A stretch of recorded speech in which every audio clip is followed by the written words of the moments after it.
Estamos de volta com o programa Ponto Final e hoje nós estamos falando sobre a maior crise política da história de Teresópolis.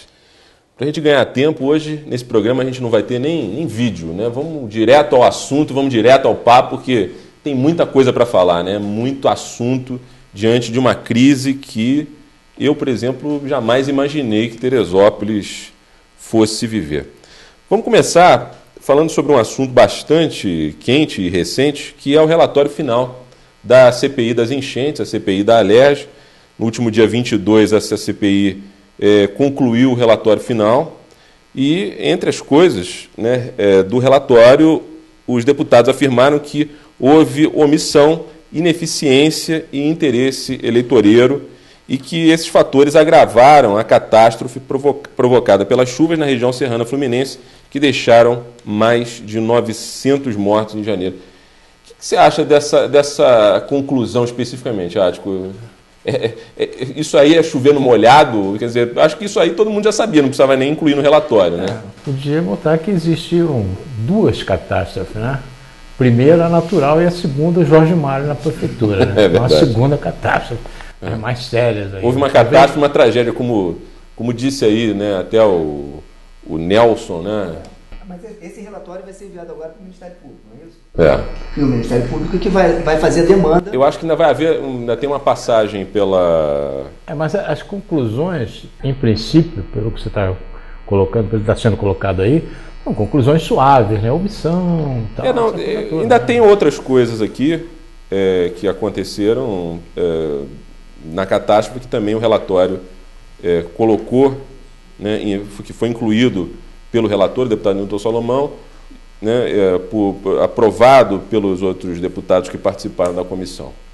Mas, por exemplo, o relatório tem 220 páginas, ele reuniu 6 meses de investigação e ele aponta como causa da tragédia a ocupação irregular do solo e a ausência de um sistema adequado de defesa civil integrado entre os 3 níveis de governo. Quer dizer, ele começa a apontar culpados e coloca culpados aí não só no governo atual, mas de outras épocas. Inclusive, foram ouvidos ex-prefeitos nessa CPI, né? Enfim. E ali, a partir daí, foi atribuída uma responsabilidade. Mas você não acha que isso é uma... enfim... Isso é uma coisa recorrente, né? Porque a gente sabe que não é só Teresópolis, praticamente o Brasil inteiro você tem ocupações irregulares, né? O que aconteceu aqui realmente de extraordinário foi uma chuva que, segundo eu ouvi aí de alguns meteorologistas, cai de 300 em 300 anos no mesmo lugar. Né? Cai na Amazônia, uma chuva desse tipo caiu, derrubou 1 bilhão de árvores. Mas acho que é importante frisar que as áreas de risco mapeadas pela prefeitura, na sua maioria, não foram atingidas. As áreas de risco já estavam mapeadas. Essa chuva, ela caiu numa região em que não era a região de maior risco. Exatamente. Não foi isso? Exatamente. E o que, se a gente pode, colocando assim entre aspas, se essa chuva cai no centro da cidade, a tragédia seria em dobro. Sim. O número de mortos seria em dobro, porque essas áreas de morro no centro da cidade tem a mesma fragilidade do que aquelas áreas do Caleme. Uma coisa que me chamou a atenção, inclusive na CPI, que em alguns momentos eu tive a oportunidade de acompanhar, eu ouvi, por exemplo, o depoimento do ex-secretário de Governo e Planejamento, né, José Alexandre de Almeida, dizendo que nenhum município do Brasil estaria preparado para a catástrofe que aconteceu aqui na região serrana, em Teresópolis especificamente. Mas isso, para mim, me parece assim uma desculpa de quem não soube minimamente planejar nada ou de priorizar o pouco que se tinha de orçamento da prefeitura, porque quando você prioriza obras eleitoreiras que, na verdade, aqui em Teresópolis nem foram concluídas, essa que foi a verdade, e você simplesmente não prioriza a vida humana, tirar as pessoas de área de risco, tudo bem que não aconteceu, por um milagre não aconteceu em área de risco, mas poderia ter acontecido, e como você falou, teria morrido muito mais gente. Eu queria saber de vocês, o que vocês acham aí desse relatório da CPI da Alerj, o que pode surgir de prático disso? Será que sai alguém preso, alguém algemado, Ministério Público entrando em ação? Alguém vai ser de fato responsabilizado? Ou isso aqui vai ser, apesar do bravo esforço dos deputados que participaram da CPI, apenas palavras no papel que não tem nenhum tipo de aplicabilidade prática? Olha, eu acho que no Brasil é muito difícil você punir seriamente alguém, entendeu? Essa coisa, a tendência... cultura?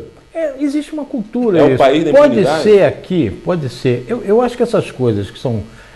Nos últimos tempos eu tenho observado que essas coisas que a gente acha assim, que é só Brasil e que você não vai encontrar fora do Brasil, essa coisa está acontecendo em toda parte do mundo. Talvez a impunibilidade no Brasil seja maior. Agora, a expectativa é o seguinte... Mas eu acho que isso faz diferença, Ático, porque aqui a questão da corrupção ela é endêmica. Eu sei. Como o Henrique falou, ela está presente nas 3 esferas. Aqui, eu acho que o telespectador, o ouvinte, o leitor brasileiro, ele, quando lê notícia de corrupção, já não é nem mais notícia. É né? uma coisa tão corriqueira. É corriqueira. Lá quando acontece, como por exemplo, acontece, sei lá, na Noruega, ou na Dinamarca, ou na Inglaterra, que seja, entendeu? É notícia. Porque é incomum. Aqui já virou rotina. Não, isso sempre foi assim, né? Na verdade, sempre foi assim, não é agora. Isso aqui sempre foi assim. Cultural. Você acha que é cultural? Isso é uma coisa da cultura. O que acontece é o seguinte, eu me lembro quando... Mas a gente tem que se conformar. Por exemplo, a Dilma começou-se a usar a palavra faxina. Pô, quase a mulher quase apanhou por aí, porque os partidos... o que ela está fazendo? Pegando o cara corrupto, mandou a polícia... Ela não mandou. A Polícia Federal foi lá, e aí esses partidos que são prejudicados, PMDB, etc, estão muito zangados com a Dilma, porque ela permitiu que a polícia fosse lá e prendesse corrupto. Então a gente vive. Está melhorando? Está tentando fazer alguma coisa. O governo, as pessoas, a sociedade civil organizada, não tem instrumentos para isso. A legislação brasileira ela é feita para permitir saídas. Mas então talvez seja a hora da sociedade civil começar a pressionar pela mudança das leis. Eu quero até tocar nesse ponto no próximo bloco, nosso tempo nesse bloco terminou, e até uma coisa que me ocorreu lendo um livro muito bom que me foi dado de presente de aniversário, chamado 1822, né? E que me fez pensar sobre algumas coisas que estão acontecendo no presente. Mas a gente vai falar sobre isso no próximo bloco do programa, Ponto Final. Até já!